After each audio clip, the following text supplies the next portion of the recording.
नमस्कार स्टूडेंट्स, हम motion in 1D पढ़ रहे थे। नीट टारगेट में हमारा ये 9th लेक्चर है। पहले माइनर के लिए टोटल 15 लेक्चर होने आपके।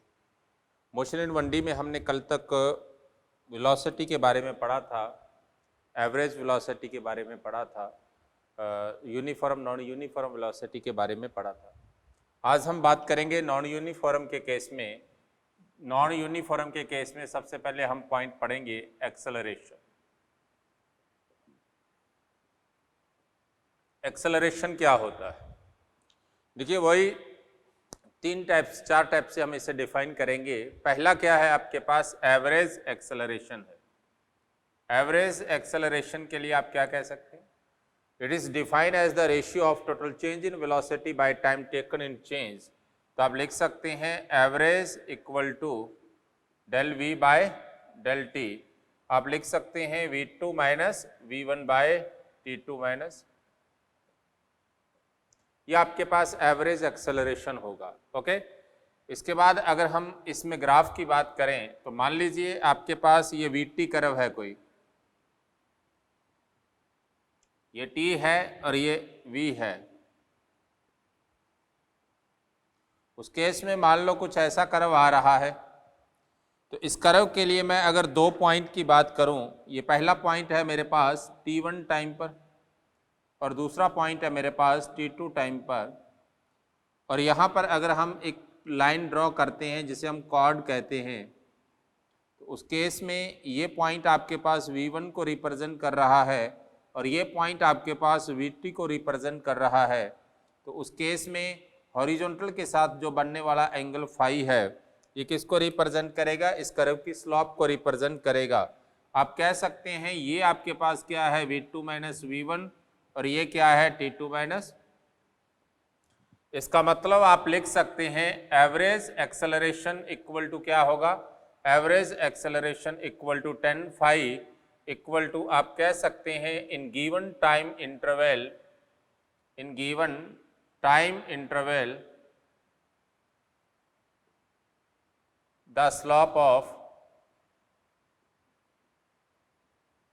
chord of VT curve.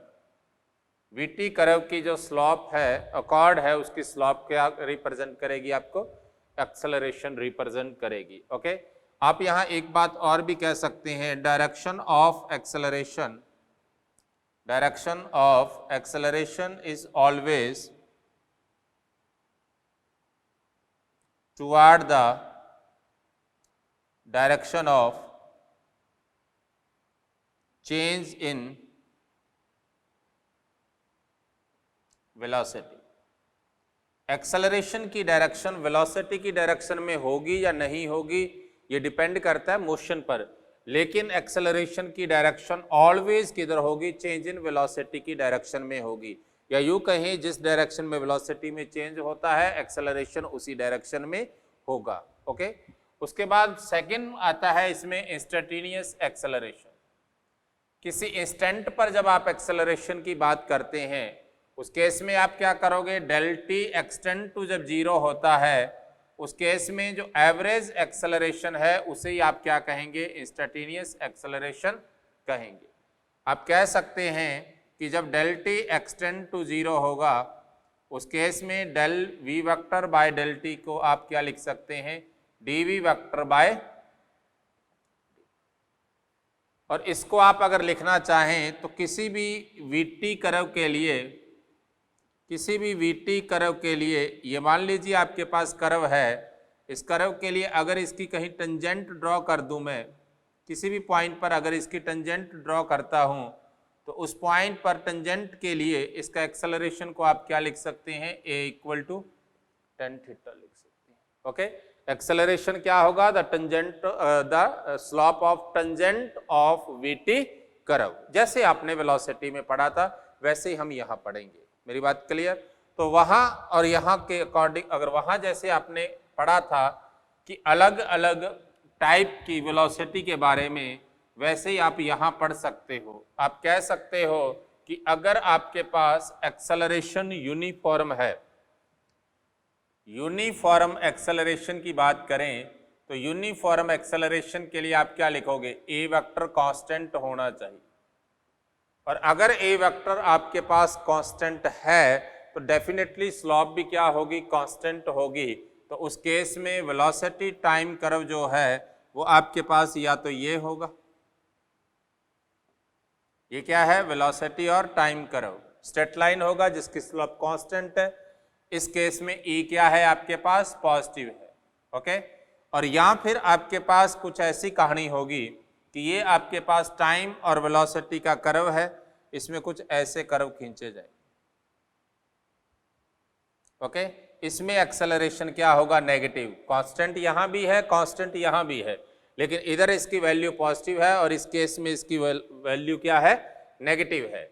इसी तरह से अगर आपके पास एक्सेलरेशन इंक्रीज हो रहा है तो इंक्रीजिंग एक्सेलरेशन से आप क्या क्या लिखोगे, अगर एक्सेलरेशन इंक्रीज है तो उस केस में क्या आ जाएगा, अगर मैग्नीट्यूड ऑफ एक्सेलरेशन इंक्रीज हो रहा है तो उस केस में कर्व भी कैसा होगा, इंक्रीजिंग स्लॉप का कर्व होगा।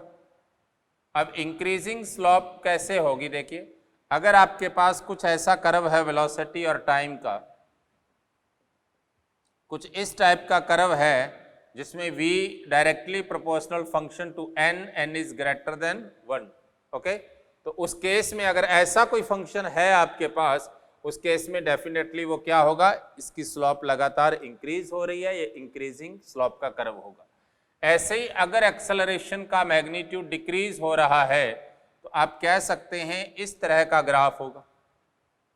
अगर वेलोसिटी टाइम कर्व कुछ ऐसा हो, कहने का मतलब v directly proportional t 1/n जैसा हो और n इज ग्रेटर देन 1, तो उस केस में ये क्या होता है, डिक्रीजिंग स्लॉप का कर्व होता है। मेरी बात क्लियर। यहाँ मैं एक पॉइंट और बताऊंगा छोटा सा आपको, कई बार वेलोसिटी हो चाहे एक्सेलरेशन हो, इनके इंक्रीजिंग या डिक्रीजिंग की बात कर लेता है, तो उस केस में कर्व बनाना हो तो कर्व कैसे बनाते हैं। देखिए आपके पास कोई कर्व है, या आपके पास एक एक्स वाई में स्ट्रेट लाइन कर्व बन रहा है जो y इक्वल टू एक्स को रिप्रेजेंट करता है। अगर आप y की power x, y equal to X n की बात करोगे तो ये कर्व थोड़ा सा ये अंदर को डेविएट हो जाएगा, इसको क्रॉस नहीं करेगा, ये यहां से अंदर की ओर डेविएट होगा। ओके, अगर आप इसकी वैल्यू और बढ़ाओगे ये और अंदर की ओर जाएगा और अंदर की ओर, ये कुछ इस तरह से कर्व बनेंगे। ये किसको रिप्रेजेंट करता है, x की पावर n को। तो इसके लिए देखो पावर n1 है, इसके लिए n2, इसके लिए n3, इसके लिए n4, और कर्व किसको रिप्रेजेंट कर रहा है ये, और इसके लिए 1, किसको, y equal to X raise to power n। अब n की वैल्यू आपको पता है ये 1 से ज़्यादा है, तो n सबसे छोटा है, n1 उससे बड़ा है, n2, जैसे जैसे इसकी पावर बढ़ती जाएगी कर्व शिफ्ट होता जाएगा किधर, टुवर्ड y एक्सिस। और ये सारे किसके हैं, इसको छोड़ करके ये सारे ग्राफ किसके हैं, ये सारे के सारे ग्राफ इंक्रीजिंग स्लॉप के। ओके, ऐसे ही अगर आपके पास इस डायरेक्शन में देखें तो यहां कर्व कुछ ऐसे बनेंगे।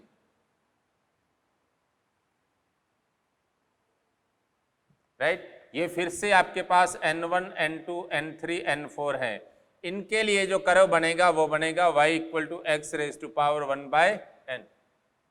राइट, और n1 n की वैल्यू सबसे छोटी है, n1 उससे बड़ा है, n2, जैसे जैसे यहाँ n की वैल्यू बढ़ते जाएगी ग्राफ किधर जाता जाएगा, x एक्सिस की और डाइवर्ट। ये किसको रिप्रेजेंट कर रहे थे, ये रिप्रेजेंट कर रहे थे x की पावर n को, और ये रिप्रेजेंट किसको कर रहे हैं, x की पावर 1/n के। ये आपके पास n इक्वल टू 1 है, इससे अगर इधर को n की पावर बढ़ रही है, ये नीचे शिफ्ट होते जाएंगे, ये इधर को शिफ्ट होते जाएंगे। मेरी बात क्लियर। ये इस तरह का कुछ कर्व है, या यूं कह सकते हैं सभी में दूसरा तरीका भी है कि ये n की वैल्यू 1 है, ये 1 से छोटी होगी सारी, ये सारी की सारी वैल्यू क्या है, 1 से कम है, ये सारी की सारी वैल्यू क्या है, 1 से ज्यादा है। अगर 1 से x की पावर 1 है ना, 1 से पावर बढ़ेगी तो ग्राफ ऊपर जाएगा, अगर 1 से पावर घटेगी तो ग्राफ किधर जाएगा, नीचे जाएगा। इसको आप सारों को एक ही लिख सकते हो ऐसा भी, ये सब डिक्रीजिंग स्लोप के हैं, आप इनको ऐसा भी लिख सकते हैं। ये आपके पास n1 n2 n3 था और इधर आप लिख सकते हैं n1 dash n2 dash n3 dash, ये इसको रिप्रेजेंट कर रहा है। और n की वैल्यू क्या है, इन सभी से बड़ी है,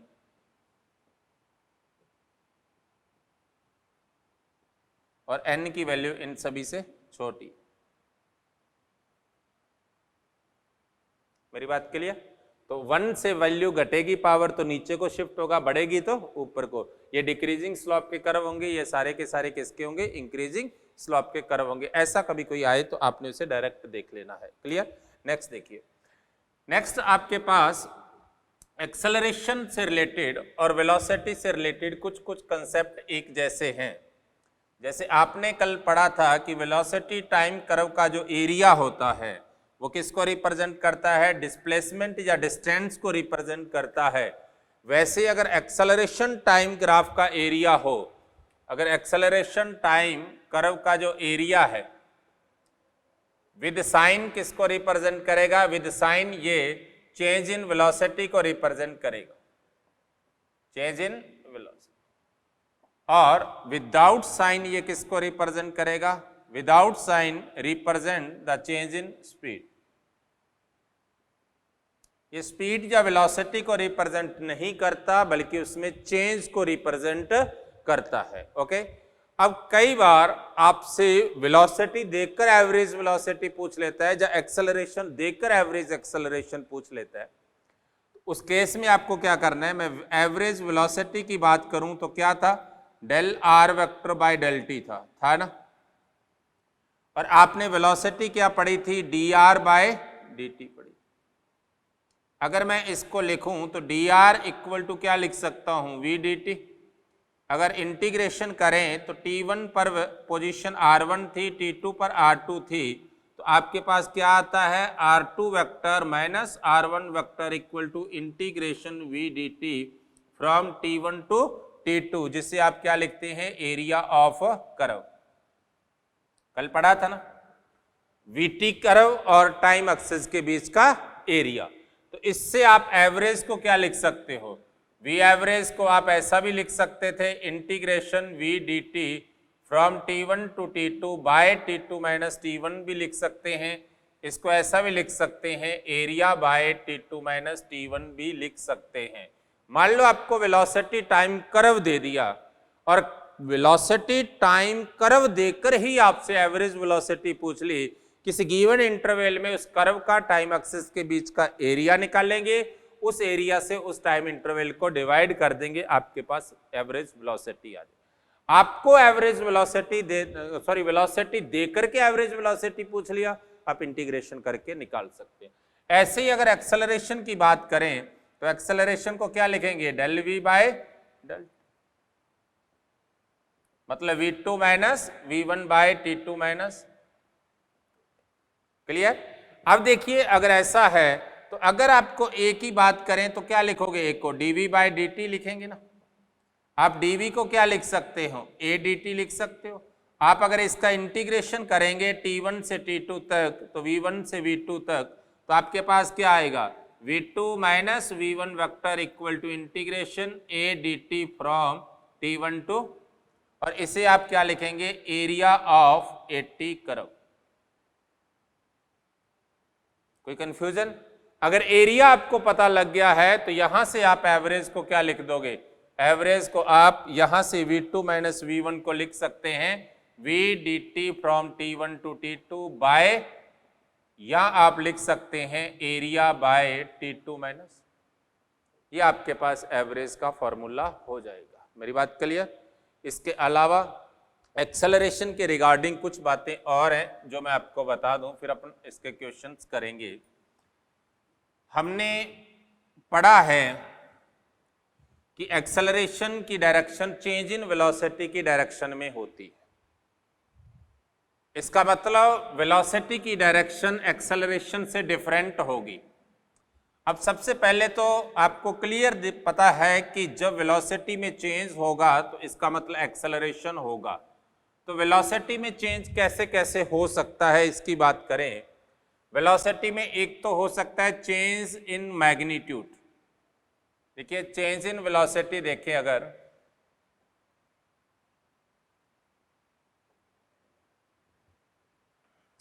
एक तो है चेंज इन मैग्नीट्यूड,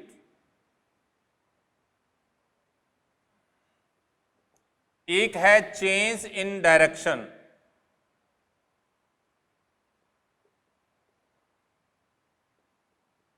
और एक होता है चेंज इन बोथ।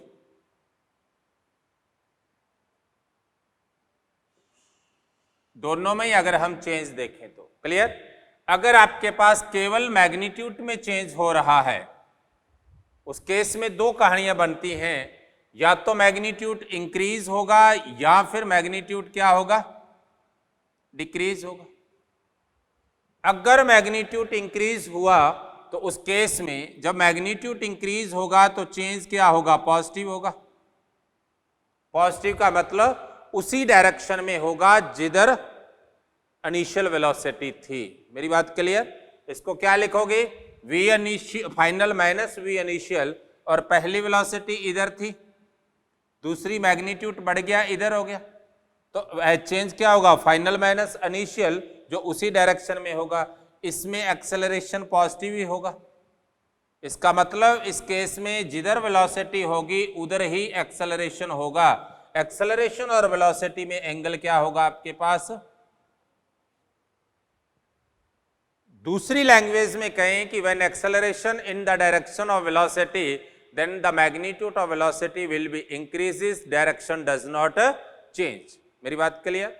सेकंड देखो, इसमें अगर वेलोसिटी का मैग्नीट्यूड डिक्रीज हो रहा है, पहले v1 था, ये कम होकर v2 हो गया, तो आप जब चेंज की बात करोगे तो चेंज क्या होगा, v2 माइनस v1, जो नेगेटिव होगा। नेगेटिव शो करता है कि एक्सेलरेशन की डायरेक्शन किधर होनी है, चेंज इन वेलोसिटी की डायरेक्शन में होनी है। तो इसका मतलब मैं कह सकता हूं यहां से एक्सेलरेशन क्या होगा, उस केस में एक्सेलरेशन नेगेटिव होगा। इसका मतलब ये वेलोसिटी हुई और ये एक्सेलरेशन, इनमें एंगल कितना होगा, 180 डिग्री होगा। इसका मतलब when acceleration in the opposite direction of velocity then direction does not change but magnitude continues decreases। मेरी बात क्लियर। तो अगर इस केस की बात करें तो इन दोनों ही केसेस में motion will be straight line.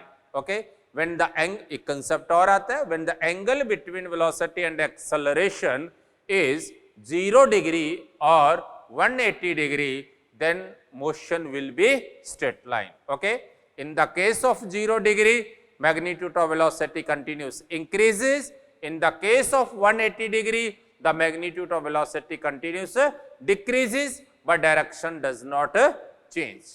मेरी बात क्लियर। नेक्स्ट देखिए, जब केवल डायरेक्शन में चेंज होती है, जैसे for example uniform circular motion की बात करें, बॉडी कहां जा रही है, इधर जा रही थी, कुछ टाइम बाद उसकी वेलोसिटी किधर होगी, इधर, लेकिन मैग्नीट्यूड चेंज नहीं हुआ। केवल मैग्नीट्यूड चेंज नहीं हो रहा, डायरेक्शन चेंज हो रही है। उस केस में जो एक्सेलरेशन होता है वो ऑलवेज किधर होता है, टुवार्ड सेंटर होता है। मतलब उस केस में वेलोसिटी और एक्सेलरेशन में जो एंगल होता है वो कितना होता है, 90 डिग्री होता है।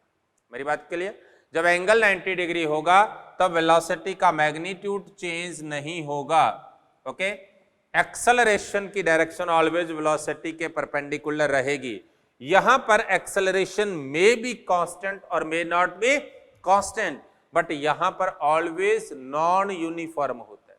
यहां acceleration may be uniform, may not be uniform, लेकिन आप इसमें कह सकते हो एक्सेलरेशन ऑलवेज नॉन यूनिफॉर्म होगा, क्योंकि उसकी लगातार डायरेक्शन बदलेगी। लगातार उसकी डायरेक्शन किधर होगी, toward the centre, but magnitude उसका कांस्टेंट रहेगा। वेलोसिटी की भी लगातार डायरेक्शन बदलेगी, एक्सेलरेशन की डायरेक्शन भी बदलेगी, या थीटा 90 डिग्री होगा। कहने का मतलब जब एक्सेलरेशन वेलोसिटी के परपेंडिकुलर होगा तो बॉडी 2 डायमेंशनल मोशन में होगी या कर्व्ड पाथ को फॉलो करने लगेगी। मेरी बात क्लियर। तीसरा केस आता है जब दोनों चेंज हो, उस केस में क्या होता है आप लोगों ने पढ़ा हुआ है, इसलिए आपको बताना आसान है।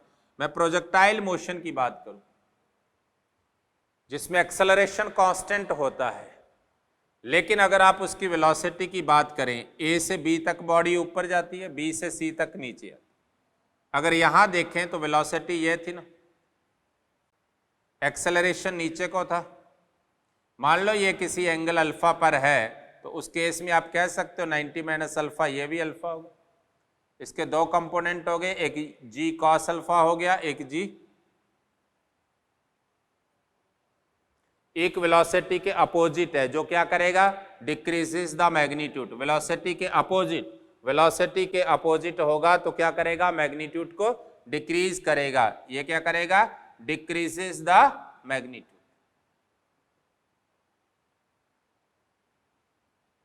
एक वेलोसिटी के परपेंडिकुलर होगा, ये क्या करेगा, चेंज द डायरेक्शन। मेरी बात क्लियर। जब एक्सेलरेशन, और इस केस में नेट एक्सेलरेशन ये रहा, वेलोसिटी ये रही, उनमें एंगल क्या होगा, 0 से बड़ा होगा, 180 से छोटा होगा। कहने का मतलब जब थीटा ग्रेटर देन 0 डिग्री और 180 डिग्री हो, जरूरी नहीं है उस केस में यही बने, इसमें भी बन जाता है अगर वेलोसिटी चेंज हो रही हो। ओके, अगर मैग्नीट्यूड चेंज होगा तो एक्सेलरेशन के दो कंपोनेंट बनेंगे। वेलोसिटी बढ़ेगी तो इधर ही होगा, एक एक्सेलरेशन ये, एक ये, दोनों का रिजल्टेंट होगा। ओके, इस केस में क्या होगा, इस केस में उसके बोथ चेंज होंगे, लेकिन टोटल एक्सेलरेशन क्या रहेगा, कांस्टेंट रहेगा। फर्स्ट और थर्ड मोशन को देख करके, आप इस एंगल को देख करके डायरेक्ट नहीं बोल सकते कि एक्सेलरेशन कांस्टेंट है या वेरिएबल है, लेकिन इसमें आप एंगल को देखकर डायरेक्ट बोल सकते हैं कि एक्सेलरेशन क्या है, वेरिएबल है। ओके, एक्सेलरेशन इसमें भी कांस्टेंट हो सकता है, इसमें भी। इसमें नॉन यूनिफॉर्म की बात करें तो सर्कुलर मोशन हो सकती है। अगर सर्कुलर मोशन में वेलोसिटी बढ़ रही है तो एक्सेलरेशन एक तो अंदर को होगा सेंट्रीपिटल, एक टेंजेंशियल होगा, जिससे नेट एक्सेलरेशन ये होगा। उस केस में एंगल क्या होगा, ग्रेटर देन 0 और लेस देन। अगर एंगल 0 से 90 के बीच में है तो magnitude of velocity will be increases and direction continuous change. और अगर ऐसी मोशन आ जाए, ये आपके पास वेलोसिटी है, एक्सेलरेशन ये रहा टेंजेंशियल और ये सेंट्रीपिटल, ये एक्सेलरेशन वेलोसिटी के अपोजिट है, which decreases the magnitude of velocity and AC is perpendicular to velocity which change the direction of velocity. Resultant acceleration will be A, which is equal to the resultant of both. Then the angle between velocity and acceleration is greater than 90 degree and less than 180 degree. मेरी बात clear. तो आपके पास velocity में change तीन तरीके से हो सकता है, may be 3 possibilities. In first case, or change in only in magnitude. Okay, when velocity increases, then acceleration will be in the direction of velocity, that is angle between acceleration and velocity is 0. In other way, we can say when the angle between acceleration and velocity is 0 degree, then the magnitude of velocity will be increases, but direction does not change. Clear? In the second case, when the velocity decreases, in this case acceleration will be in the opposite direction of velocity, that is angle between acceleration and velocity is 180 degree. In other way, we can say when acceleration is opposite to the velocity, then the magnitude of velocity continues decreases. Okay.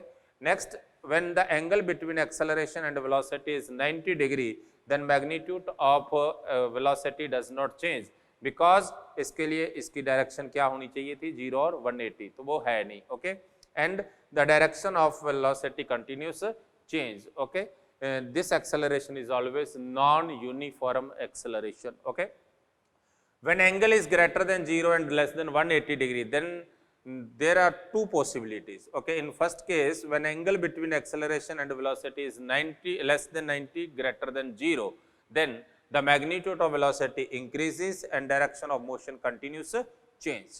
Okay, and when angle between acceleration and velocity is greater than 90 and less than 180 degree, then magnitude of velocity decreases and direction continues change। ये total motion के बारे में हम बात करेंगे। इस chapter में हम केवल इन्हीं 2 पॉइंट की बात करने जा रहे हैं कि एंगल या तो 0 होगा या 180 डिग्री। प्रोजेक्टाइल में हम ये बात करेंगे, सर्कुलर में हम ये बात करेंगे। ओके, तो देखिए इसमें यहाँ एक पॉइंट आया है कि एक्सेलरेशन अपोजिट है। ओके, एक टर्म आ जाती है नेगेटिव एक्सेलरेशन और एक टर्म आ जाती है रिटार्डेशन। रिटार्डेशन और नेगेटिव एक्सेलरेशन में बहुत फर्क है। If acceleration is negative with respect to velocity then it will be retardation. बात को गौर से सुनना। If acceleration is negative with respect to velocity then it will be retardation, but if acceleration is negative and velocity is also negative then it is accelerated motion। okay, acceleration negative का मतलब retardation नहीं होता। जब velocity और acceleration opposite होते हैं then क्या होगा, retardation। 2 केस बन सकते हैं। देखो, ये velocity है, ये acceleration, ये velocity है, ये acceleration, ये velocity है, ये acceleration, ये दोनों क्या है, एक्सेलरेटेड मोशन है।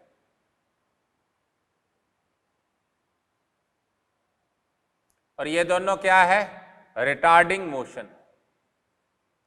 तो यहां ए रिटार्डेशन होगा।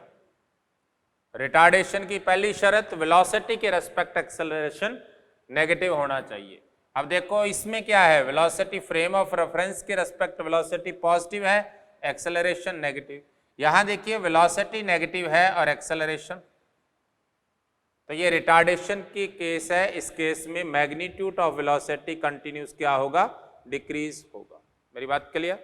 नेक्स्ट देखिए, इन 2 में देखिए वेलोसिटी भी पॉजिटिव है और एक्सेलरेशन भी पॉजिटिव है, both are in same direction.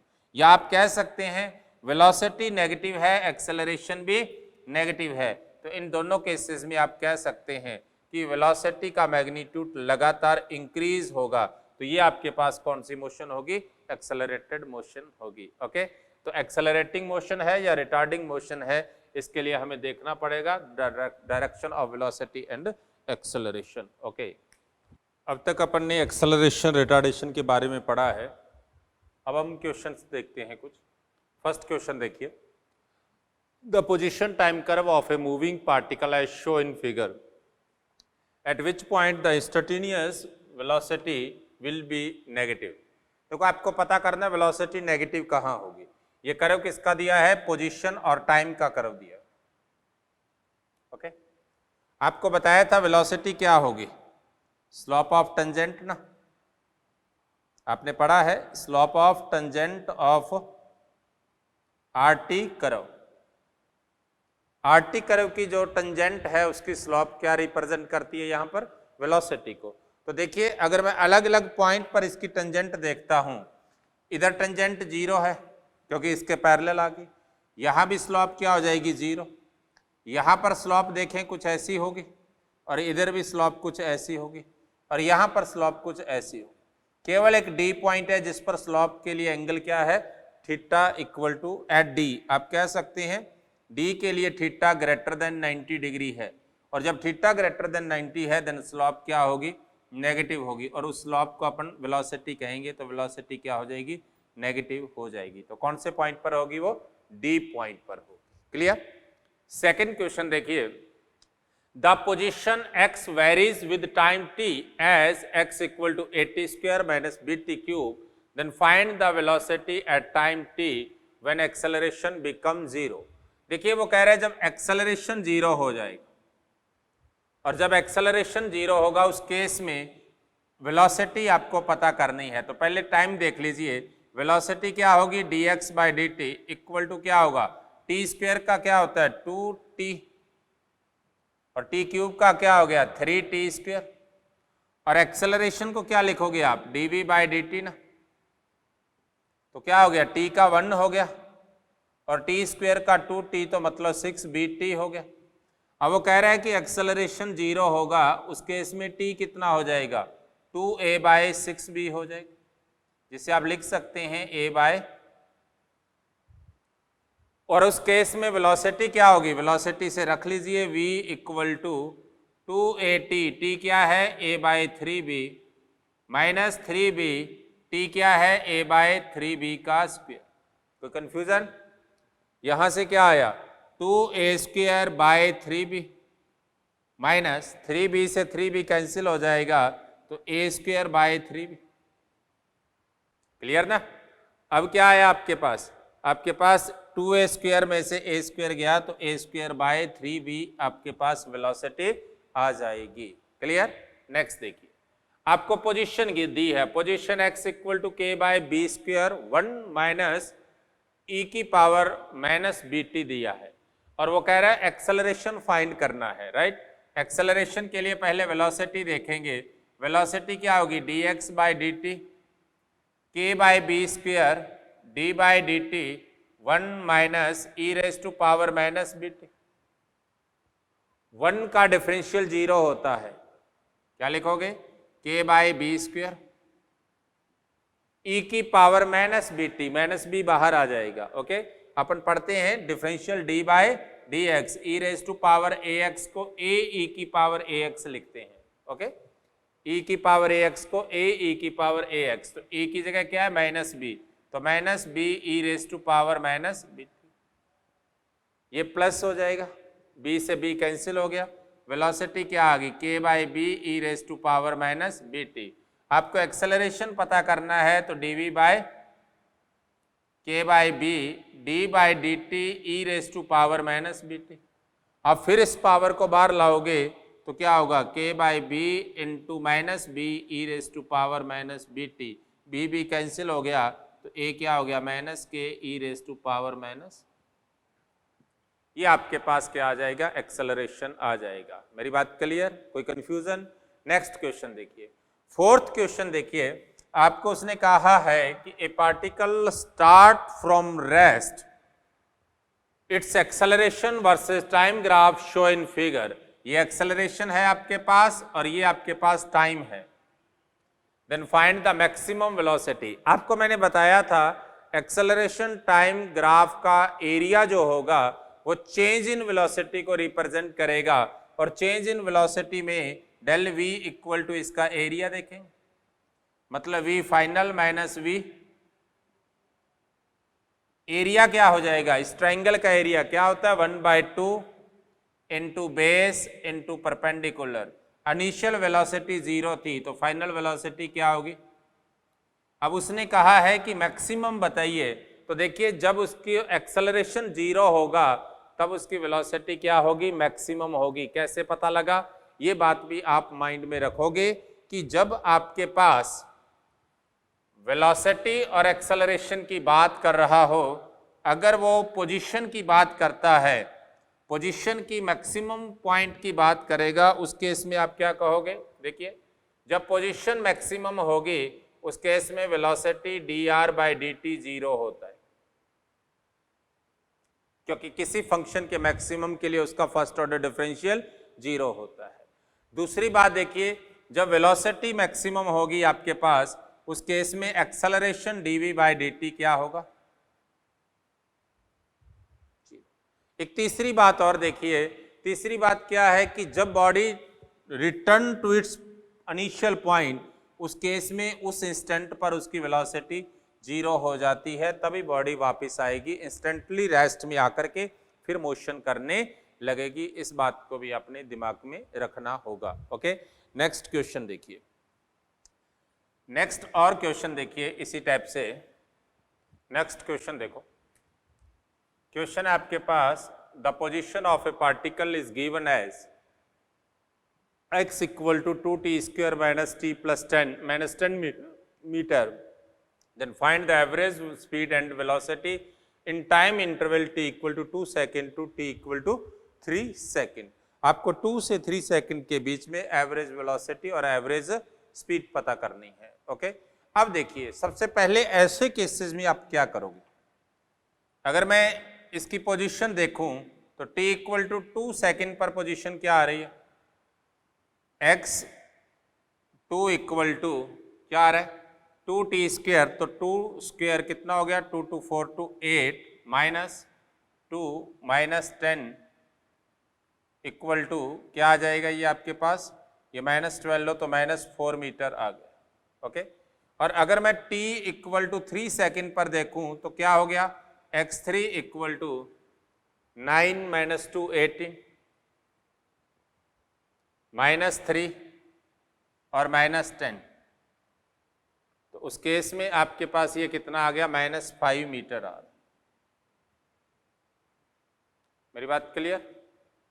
यहां से क्या आ गया, 2t² - t -10 से आपके पास x2 पोजीशन -4 आ रही है, x3 कितनी आ रही है, -5। अब आपको एक चीज और चेक करनी पड़ेगी, इसमें चेक करना पड़ेगा कहीं बॉडी इस इंटरवल के बीच में कहीं रिटर्न तो नहीं हो रही, तो उसे चेक करने के लिए आप इसकी वेलोसिटी डिफाइन करोगे, v equal to dx by dt, क्या आ गया, 2 to 4t -1 right equal to 0। अगर मैं इसको 0 रखता हूं तो t इक्वल टू क्या आ गया आपके पास, 1/4, t इक्वल टू 1/4। अब 1/4 आया है तो ये इस इंटरवल के बाहर है, t इक्वल टू 1/4 क्या है, इस इंटरवल से बाहर है। ओके, मान लो यहां पर 5/2 आ जाता तो उस केस में ये क्या हो जाता है, इसी इंटरवल के अंदर हो जाता। मेरी बात क्लियर? अगर यहां पर कुछ ऐसा होता कि ये इस इंटरवल के अंदर आ जाता, उस केस में हम क्या करते, उस केस में आप, जैसे मैं और बताता हूं, एक बार इसको देख लीजिए, ये क्या इस इंटरवल के बाहर है 2 और 3 के, तो इस केस में जो एवरेज वेलोसिटी है उसका मैग्नीट्यूड ही यहां पर एवरेज स्पीड हो जाएगी, और वो कितना हो जाएगा, देखो x3 - x2 का डिफरेंस कितना है, 1 मीटर का, तो आप लिख सकते हैं 1 metre by 1 second equal to 1 metre पर सेकेंड आ जाएगा। कोई कंफ्यूजन? अब देखो, मान लो ऐसे होता जी, मान लो इसी क्वेश्चन को मैं थोड़ा मॉडिफाई कर दूं, मान लो आपके पास x की जगह पर ये ऐसे होता कुछ,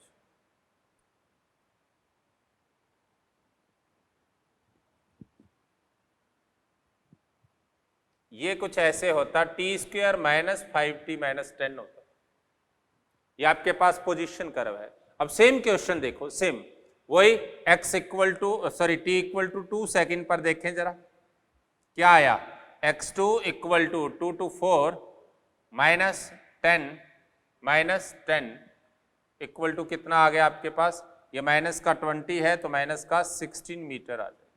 और ऐसे t इक्वल टू 3 सेकेंड पर देखेंगे तो x3 इक्वल टू क्या आ जाएगा आपके पास, 9 -15 और -10, तो ये फिर से कितना आ गया, -25 और प्लस का 9 -16 मीटर।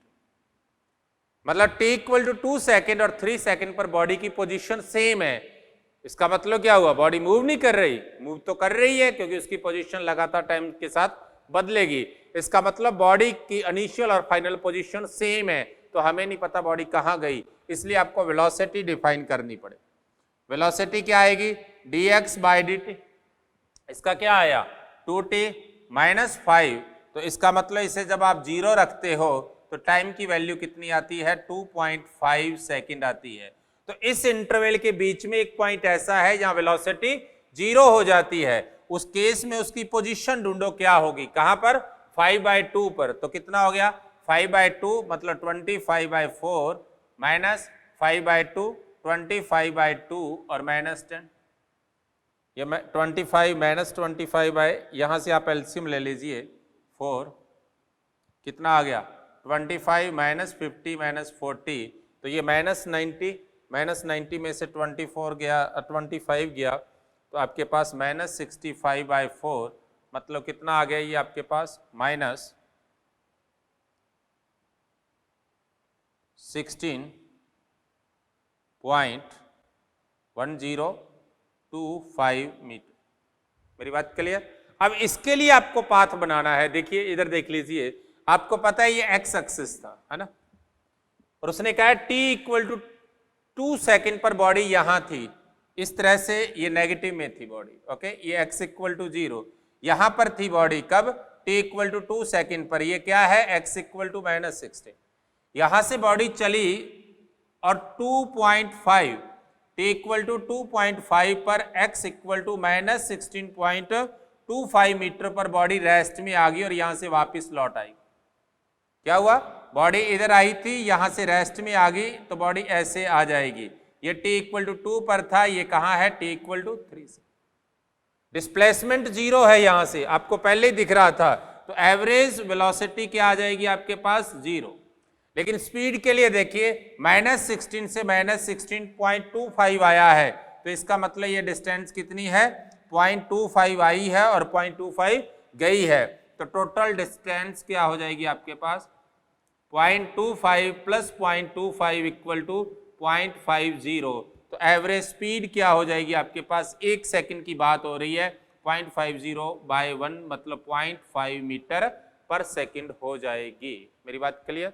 इस तरह का क्वेश्चन भी आपसे पूछा जा सकता है। ओके, नेक्स्ट क्वेश्चन देखो।